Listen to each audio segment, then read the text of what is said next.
things. And the effective communication, you know, really where that starts with is, as you can see on our next slide, it's that listening mode that we really want to be in. So it's kind of like when we're hiring a new employee and we're asking questions and interviewing, we really want to be focused on listening. What is that? You know, being able to slow it down for ourselves, making sure that we're hearing what they're saying, asking for clarity if we need to understand, because we make a lot of assumptions when we are in this communication mode, and we'll see that in just a second. So the clarity of understanding with listening and being in the moment, it's kind of a Zen thing. It's like, don't be future tripping and figuring out what your answer is going to be, right? Really be in the moment, really listen wholly to what they're saying, responding appropriately then, right? Asking a question if we need to clear up our understanding of it. And then you guys know the drill for this. You know, sometimes we paraphrase it back in our response. What I heard you say is, right? Is this correct? And then making sure that that communication has been clear all the way around, and asking if they have questions as well, right? That's that two-way street that we're talking about. Once we have that and we're building that skill, our culture, our workplace morale is going to go up as well, okay? So when we look at the time spent communicating on our next slide, I think this is really interesting too, that we spend over half of our time listening, just hearing what's going on, right? Very little of it is the written communication. About a quarter of the time it's speaking in communication. And there's other components of communication that come into play with this. It's not just the written communication or the talking or the listening. So what's the difference between listening and hearing? What would be your definition of hearing, for instance? So, for example, the definition of hearing is sort of the mechanics of how the ear works, how the sound waves travel to your eardrum and transmit that, you know, from the eardrum to the brain, right? That's that physical piece is hearing. And whereas listening is the interpretation of that information coming into our brain and putting meaning to that transmission, right? So again, I think we have selective hearing, and that's, you know, that's been the bane of a lot of married couples through the years, right? You know, that he's hearing me, but he's not really listening to what I'm saying, right? So we have that selective hearing. So there's some communication realities, right? We cannot not communicate, no matter what we're doing, where we're at, what the mode of communication is. Even if it's just an email, there is communication happening, right? And meanings are in the people, not the words. So again, those realities. We can't transfer meanings from one mind to the other. We can't, it's not the Matrix where we can, you know, be able to just, you know, hook up to a machine and transfer those meanings. So we have to try to transfer those meanings through our communication, through our words. But all of those are filtered, right? We've always got a filter on that communication. And we're typically, as the receiver, we're going to change those communications, right? So listening is affected by that selective attention. We're going to pick out the things that we're going to pay attention to when we're listening to a communication from someone else. We're going to interpret things differently. We think we know what that person's saying, and we're interpreting that based on our background, based on our experiences, our values. You know, all of those things are going to come into play when we interpret that. And then we're going to pick out what we're going to retain or not, right? So again, just knowing that communication in and of itself has all these selective pieces going on, and there's going to be something lost in that communication that's not going to be 100% accurate, right? So I like this next slide. It talks about we're always tuned in or out, right, to specific things. So the FM station here, the WII FM, what's in it for me? right? We're thinking about, oh, okay, they're communicating with me about this, so what's in it for me? How's it affect me? And the AM station, MMFI, make me feel important and more, right? Because it's all about me. I want the communication to be about me, and so I'm future tripping. I'm getting my response ready before I've actually heard everything or listened to everything the other person's saying. So I like those. I like that analogy of being tuned into these radio stations all the time. Like I mentioned earlier, there's a lot more than just speaking and listening and written communication. It is body language. It's tone of voice. It's those nonverbal cues that can add to or interfere with the communication that we're trying to achieve, right? A big example, email. Email takes out tone of voice. Email takes out body language. And then we start assuming that there's emotions in that email. Well, they're yelling at me, or why did they say it? They're being snippy, with this email. Well, you can't be snippy in an email. There's no tone of voice there. But we start making those assumptions based on what we're reading, right? We can't see those nonverbal cues. So great technologies for communication these days, text messages, emails, all that stuff is great technology.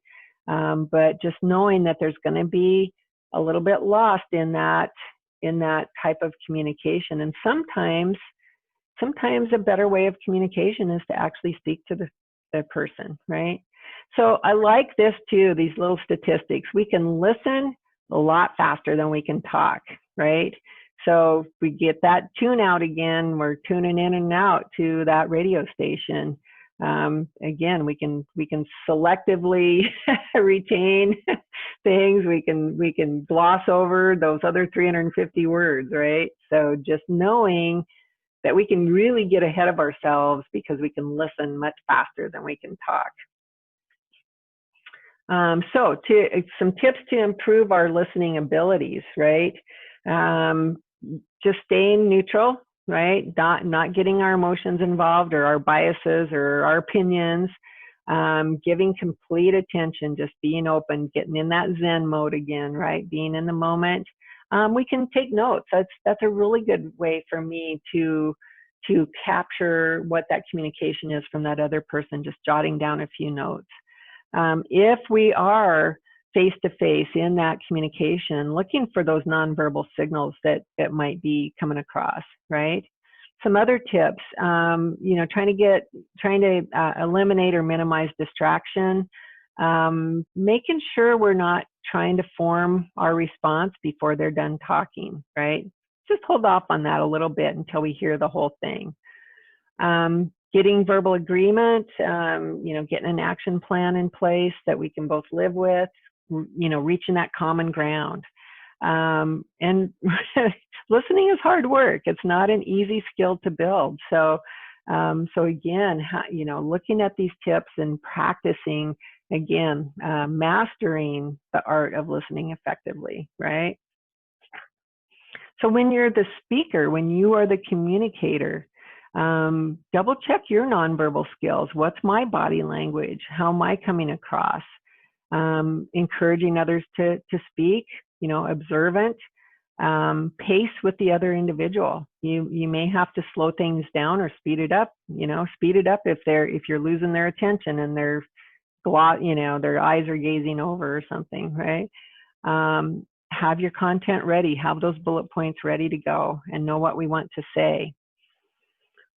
If we're in a situation where we have to address a challenge,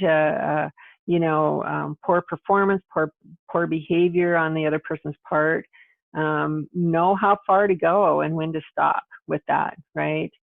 Looking at the listener's nonverbal signals and making sure we're putting our language in familiar terms, right? Or being able to explain special terms that we're using. Ask questions, being curious. I go to that. That's a go-to for me in many, many cases where if I start to feel like I'm building a bias or thinking of a response or, telling myself, this is what's happening, with this person. I try to slow it down and back it up and just ask more questions, right? Very important to be able to do that. And then helping the listener to remember. So again, kind of paraphrasing on some things when we need to, right? So there's a thing called emotional intelligence, and we call it taking the high road, right? So this emotional intelligence is again skills that we build in self-awareness, knowing where we're coming from, being aware of our own body language and our own biases in communication and so forth, being able to emotionally self-regulate, knowing what our motivation is, being able to walk in the other person's shoes, like, where are they coming from? Why is this happening? Why is this a concern for them? And then, honing on those social skills, right? Finding that common ground before we move on to the more, the more difficult topic that we've got to discuss. So again, talking about, did I write down on my T-sheet on the left-hand side all the things that I needed to get out of my system to cool down, right? Have I distanced myself a little bit from the conflict? Can I be assertive without coming across as abrasive? Helping to focus on the issues or the problem, not the personalities, right? And then keeping an open mind, being respectful of that other person's point of view, even if we don't agree with it, right? So there's some obstacles, as we mentioned, a few minutes ago, to effective communication. Sometimes there's too many links in the chain. It's like that old grade school game, telephone, right? We whisper to the person next to us and it goes around the room, and by the time it gets to the end, it's nothing like the original communication.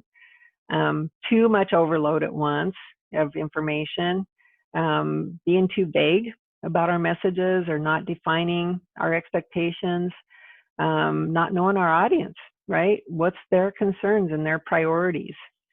So those can be some barriers to be an effective communicator.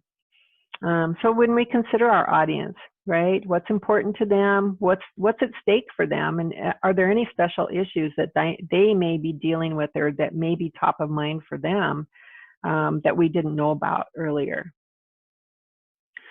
Another piece of effective communication is establishing our cred, right? Speaking from experience, backing up our statements, speaking with people, not to them, establishes that credible source for the communication, for what we're trying to share with someone. If we're going to have to deliver a difficult message, here's the rules of the road with it. Just giving them respect and dignity, being able to have a private area to deliver that difficult message, not calling them out in front of a group, things like that. Circling around with the follow through, being able to present solutions if they don't participate in the problem solving and solutions, being able to back up the bad news that we have to deliver, right? Here's the why behind it, and not hiding the facts. And then finally, the last couple tips, being timely. Again, don't let it sit.